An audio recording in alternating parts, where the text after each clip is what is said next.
So apparently Game of Thrones and American Horror Story Coven are a little connected. And not just because almost everything that happens in those shows makes even your worst day seem pretty okay by comparison. Hey, I'm Gillian on Buzz60.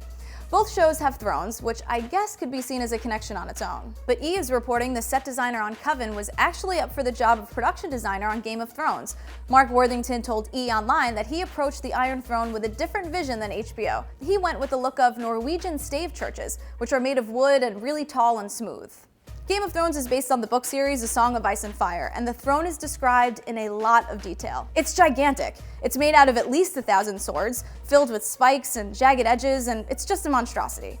HBO made a more realistic version for the show, but they still kept the general vision from the books. Worthington says he's happy with how the Iron Throne turned out and has loved working on American Horror Story for all 3 seasons. He calls his Coven throne the Fan of Bones and tells E! Online that his voodoo throne draws inspiration from 19th century Europe. Yeah, you know what these 2 thrones definitely have in common? They both have super scary people sitting in them. Buzz60, now you know, pass it on.